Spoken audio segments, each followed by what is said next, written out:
This is your third year now here at Penn State. So what's the journey been like so far? Has it been that long? How's it been? Or short, right? It's crazy. Journey's been amazing. It's everything I thought it would be, and more. I knew we had some challenges and a little bit of an uphill battle, but I felt like we've headed on with an optimistic approach. We try to keep a great attitude. We're trying to change perception. We're excelling in the classroom. I think as individuals, we're getting better every day. And I think in year 3 here, as we approach, you're going to see a team that you're going to want to come out and watch live. Now, when you first arrived here at Penn State, one of your big goals was to increase the popularity of basketball here at this university. How far along do you think you are in accomplishing that goal? It's a work in progress. I think we've done everything in my power that I can do as far as community, auditorium speeches, lectures, pep rallies, Nittanyville. I mean, you name it. We as a staff, I have done it. The players have helped me hit all the radio stations, TV. I think we got to win. I mean, I think that's the last piece to this puzzle. We got to win now, because I want people to know there is basketball here. We're not competing with football, because I love football and I have a great relationship with Billy O. We just have to do our part now. Now, looking at this team this season, Tim Frazier's back. You have a very talented backcourt, a nice group of freshmen, and Tim Frazier's back. So how nice is it just to have him back in the rotation? You know what? It's great to have him back. Healthy, feeling good. Your heart went out for him, when he went down. But what he's accomplished over the last year to get himself to 100%, to improve his vertical, to get bigger and stronger and not lose his quickness was critical for him and his success. But that's not how it helped DJ Newbill. I mean, DJ Newbill is now he can play the 1, he can play the 2, he can play the 3, he can play so many different positions. He can make plays for others. He's going to be a big-time scorer for us. So I think even though we went through Tim being out last year, in a really crazy, sick way, it really helped us for this year. And it helped Ross Travis and Brandon Taylor and Donovan Jack. I just think those guys playing all the games that they played in, like Donovan, and especially Brandon Taylor, they're not sophomores anymore. Ross Travis has started almost every game. He's played 60 games. He's not a junior. You know what I mean? They've got experience. They know how tough it is to play on the road. They know how tough the Big Ten is. So with all that and Tim Frazier, that presents for an exciting year. Now, when Tim got back into the rotation after he kind of got back to his old self, how did the team kind of respond to him being back into the rotation? Did they pick it up right away, just like as those left off? You know, it takes time. Because now you're putting DJ off the ball, and he got used to having the ball in his hands. Now he's kind of getting readjusted to playing the wing, but he'll play the backup point as well. And then Tim's, trying to figure out where everybody's going to be. It's like a quarterback and a receiver. Like Hack and A-Rob, they got to make sure that they're on the same page in timing patterns and things like that. Tim's got to know where DJ's going to be, where Ross is going to be, Brandon. And once he figures that out, I think you're going to see a nice seamless transition. Let's look at these freshmen on your team. You have a great group of guys coming in here.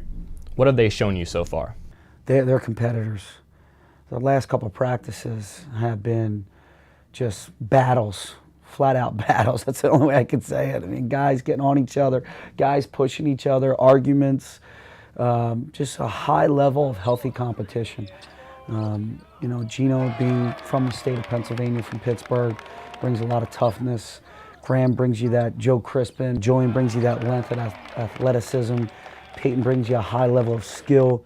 So when you put that together, these guys have all won in their AAU programs, in their high school programs. So these guys want to win every drill. And for us, I mean, it's only going to push these 5 guys that are veterans, including Allen Roberts. It's only going to push them to new heights. Now looking at Julian, he's got great height. He's a very athletic guy. Do you think he can be one of those guys that steps in right away and really adds to the front court for your team? He's definitely going to help. He's earned the right to help us early on here and get him ready to play in the Big Ten. With his athleticism, his speed, he's an elite finisher. He's a good free throw shooter. So as long as he does little things like that, that elevates us when we put him in the game, he'll get those minutes. Now, Coach, you brought these guys in. Let's look at recruiting. in the Big Ten. I mean, you're going up against guys like Tom Izzo, Tom Crean, Bo Ryan. How tough is it to go up against those guys in the recruiting trails? The way I look at it is we got to be who we are, and we got to be secure in our own skin. They're great coaches, Hall of Fame coaches, but I can't worry about them. I got to worry about us and Penn State and what we provide and the opportunity that we can share to a student athlete. And I think we have to find that needle in a haystack. It's a special kid to come to Penn State. We have a lot of structure here. A lot of kids don't want that. You have to go to class here. Our GPA is up to a 2.85, which I'm very proud of, and it needs to stay up there. I'd like to get over a 3.0, to be honest with you. So we have to find that special kid that wants to get his degree, that wants to go to class, wants to be educated, but is a winner and is going to elevate us. I don't want kids that look at our record and say, oh, I have a chance to play there. I have a chance to play as a freshman. No, it's not what I'm looking for. I'm looking for the total package. I'm looking for winners and guys that want to be winners in life, but want to be well educated. So when you're in the homes of these high school kids, what is your pitch? How do you get them to don the blue and white? You just heard it. And if they don't like it, if they're not into it, if the parents don't like it, or the people in their circle don't like it, they're not for us. And that's why we have to work really hard. And that's why our recruiting list might not be like Izzo and Crean and Painter and those guys, or Thad for that matter. It might be larger because we got to scour the country. We want to win our state, do the best job we can in Pennsylvania, but then we want to go Northeast Corridor and then open it up. But it's a difficult task to find a Penn Stater, and that's our job. That's my staff's job, and so far so good. We're getting the right kids. Now your third season here at Penn State. You were a new kid on the block 2 years ago, I guess now. There's two newcomers to the conference this season. We have Collins at Northwestern, Rich Pitino at Minnesota. What are your thoughts on those guys? I know them well, good coaches. They're stepping into, not difficult situations, but one that they know is going to be a tough battle. But I think they're going to make a positive impact on the league. Looking around the country in this conference, where you've been, where you are now, is there a certain team or coach that you emulate? That's a great question. I think as a coach, only being 42 and this being my 10th year in the business, 5th year as a head coach, I really like to look at guys that have been successful. The Brad Stevens of the world. How did he do it? How did he get to 2 Final Fours? The Billy Donovans. He knocked us off when I was an assistant coach at Villanova to get to a Final Four and win a national championship. How did he do it? Bill Walsh has been I've read everything under the sun on Bill Walsh. I think the guy's a mastermind. What he did with San Francisco, where it was. And you might be like, well, that's football, this is basketball. It's very similar. It's still a team game. You're still doing different things of preparation. He always said, you prepare for success now. You start thinking like a champion now, well before you become a champion. And that's what I learned about, from Bill Walsh and a lot of these other coaches. Now let's switch gears here a little bit. You're now an established member of this community.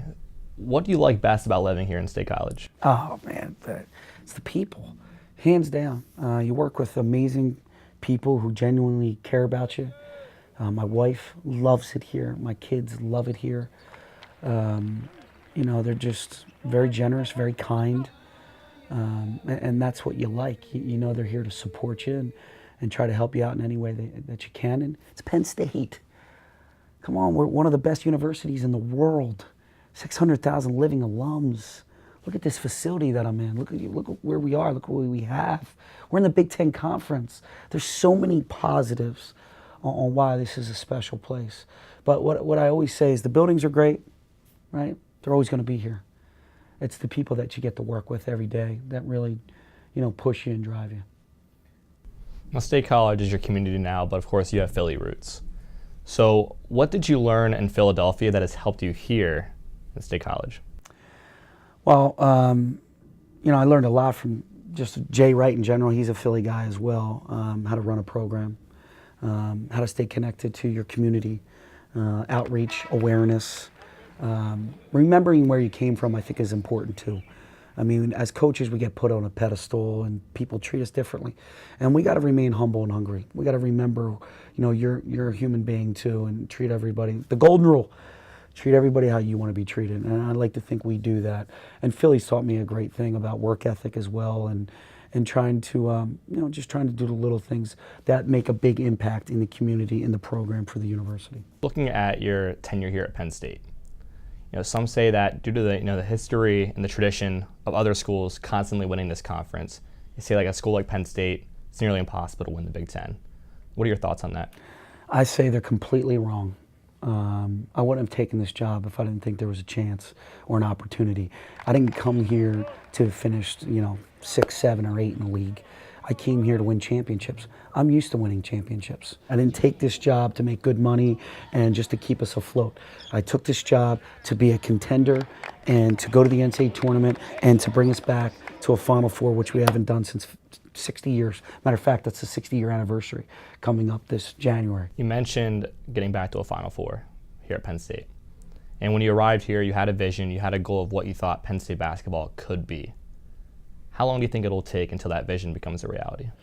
We're headed in the right path. I know our record might not indicate it over the last 2 years, but I think we got the right kids here. I think we got a lot of talent right now. It's a 5-6 year plan. And we have to stick to the process. I know it's a big word right now, process, but it's true. But we have to stick to our guns, believe in what we do, believe in who we are. And as long as we continue to do that and grow in our confidence, time will tell.